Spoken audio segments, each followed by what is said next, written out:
kudeta. Akan ada kudeta presiden? Ya, dia mencoba. Ada orang yang mau mencoba untuk mengkudeta. Tapi dia sudah merencanakan itu, sudah memikirkan itu, dan nanti dilakukan sama dia.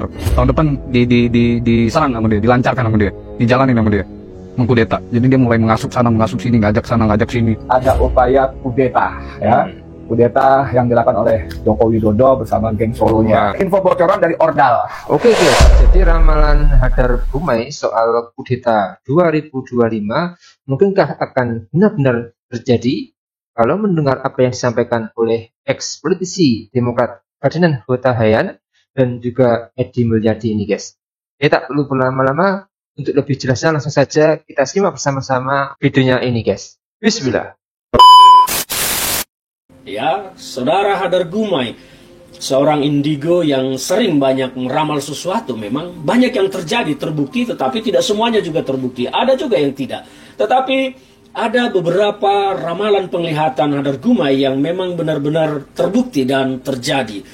Terbaru, Saudara Hadar Gumai yang tercatat juga sebagai anggota Komcat ini dengan pangkat sersan meramalkan bahwa akan ada kudeta pemerintahan terhadap Prabowo Gibran pada tahun 2025. Dan menariknya, sosok yang dilihat oleh Saudara Hadar Gumai adalah sosok berperawakan tinggi, kurus, cepat, yang menjadi tokoh di balik kudeta tersebut.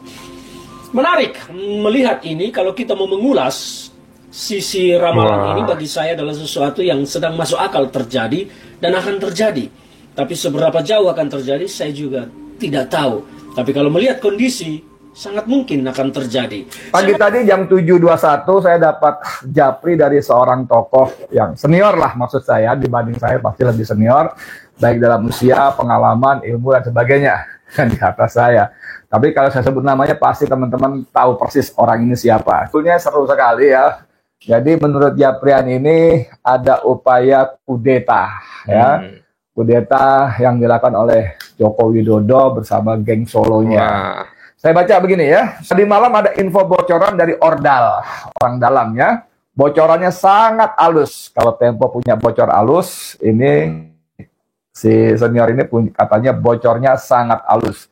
Tim setan medsos geng Solo alias buzzer Raja Jawa palsu selama seminggu terakhir ini mengadakan meeting maraton.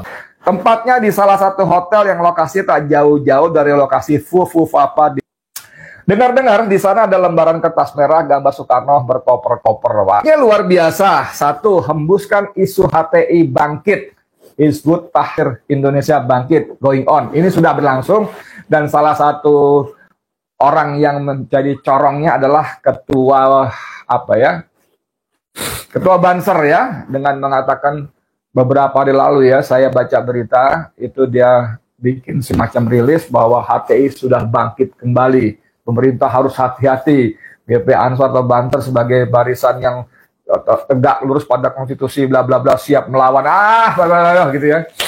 Ini aduh receh gitu loh, receh ya. Hari gini masih jualan HTI, masih jualan radikal ya. Apalagi dikatakanlah HTI itu adalah organisasi terlarang. Ini lagi-lagi nggak baca ya.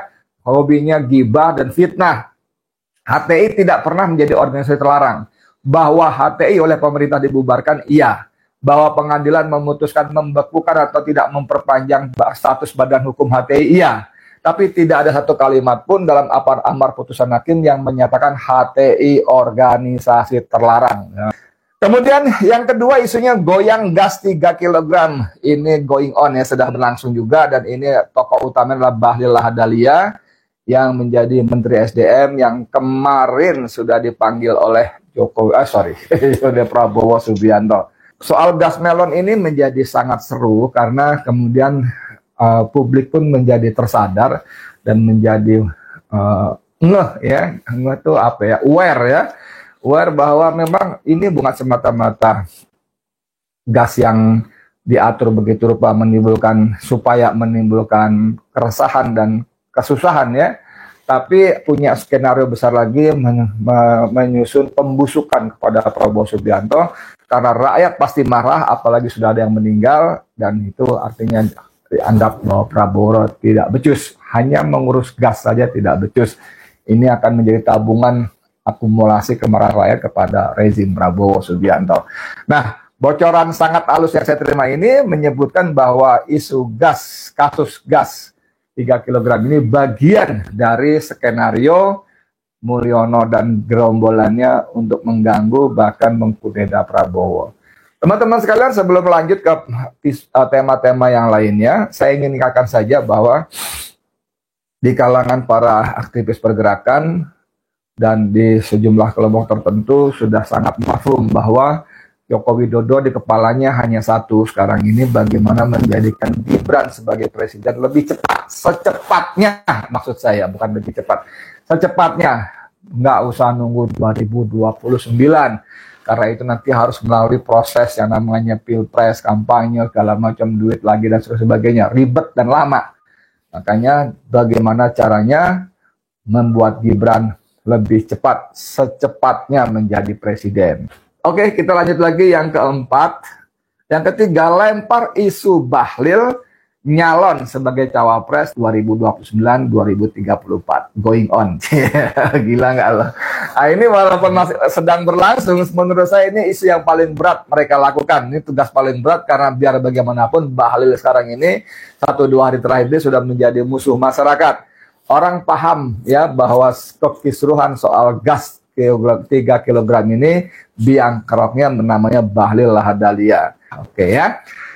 Yang keempat, ramaikan isu Yakut Masiku. Ya, ini Yakut Masiku ini jadi seru lagi. Memang ini dua-duanya bermasalah ya. Masiku terlibat dalam gratifikasi kepada Wahyu Setiawan ya.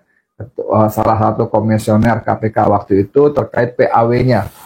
Bang pergantian antar waktu anggota DPR dari PDIP untuk digantikan oleh Harun Masiku. Yang kelima, gulirkan isu Fufu Fafa menjadi calon capres.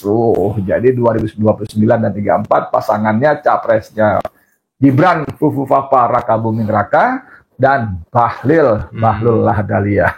Kan gitu kan. Ini digulirkan nih. Ini ya. Kalau menggulirkan siapa Gibran sebagai capres sudah dimulai di awal-awal, bahkan kalau nggak salah sebelum dilantik sudah terbit buku Gibran the Next President ya. Kemudian dengan kegiatan-kegiatan bagi-bagi buku, bagi-bagi susu yang selalu dilakukan juga ini bagian dari mengenalkan, menempelkan Gibran di benak rakyat sebagai sosok yang sinterklas, bagi-bagi dan sebagainya ya. Kemudian yang paling anyar nomor 6, menciptakan kehebohan skandal palsu dengan AI ya, artificial intelligence terkait penistaan agama, perselingkuhan para tokoh lawan dari kubu lawan, pemuka agama dan lain-lain ini akan berlangsung, sedang dirancang untuk lebih rapi. Jadi kalau besok-besok kemudian ada berita seolah-olah si A berselingkuh dengan si Anu gitu, perempuan Anu ya, tokoh dari geng berseberangan dengan Solo, maka kita sudah paham bahwa ini bagian dari skenario mereka mengganggu Prabowo. Kata Japri ini lagi, semua kegaduhan itu diciptakan untuk meredam semakin kencangnya desakan masyarakat terhadap tuntutan adili Jokowi. Kroninya dan keluarganya yang semakin hari semakin kuat akibat terkuaknya sejumlah fakta tong kali kong barter tongguan, maksudnya aguan ya, dengan PSN. Oke guys, jadi benar-benar merinding guys mendengar isu apa yang disampaikan oleh Ferdinand Huta Heian dan juga Edi Mulyadi tadi guys. Jadi apa yang disampaikan oleh mereka tadi, ini jangan-jangan prediksi Profesor Koni Bakri ini benar. Dan juga ramalan Hardar Gumai soal adanya upaya kudeta 2025, tapi kudetanya nggak berhasil, ini benar-benar akan kejadian guys. Jadi prediksi yang disampaikan Gumai ini telah kembali mengundang perbincangan hangat di kalangan masyarakat. Sebelumnya memang dalam sebuah wawancara eksklusif yang diadakan oleh kanal YouTube Macan Idealis pada 20 Mei 2024, Gumai mengungkapkan bahwa ia memperkirakan kelompok tertentu yang ada di sekitar Prabowo akan berusaha menggulingkan presiden yang baru terpilih tersebut. Ia menilai bahwa upaya tersebut akan dilakukan oleh sekelompok individu yang berada dalam lingkaran kekuasaan Prabowo, meskipun mereka tergolong kecil namun cukup berbahaya. Namun meskipun ia memperkirakan kudeta ini akan gagal, Gumai tetap mengingatkan bahwa ancaman tersebut dapat menciptakan ketegangan yang besar dalam struktur pemerintahan. Ia juga menyatakan bahwa serangan ini kemungkinan akan melibatkan upaya hasutan serta pengumpulan dukungan dari pihak-pihak tertentu yang berpotensi mempengaruhi kestabilan politik negara, guys. Jadi mungkin itu yang bisa saya sampaikan. Semoga ramalan ini tidak terjadi ya, guys. Dan Pak Prabowo dalam keadaan baik-baik saja, guys. Tidak ada istilah ataupun isu kudeta di tahun 2025 nanti, guys. Jadi mungkin itu yang bisa saya sampaikan. Menurut kalian gimana soal video ini? Tulis komentarnya di bawah ini ya, guys. Saya pamit dulu. Wassalamualaikum warahmatullahi wabarakatuh.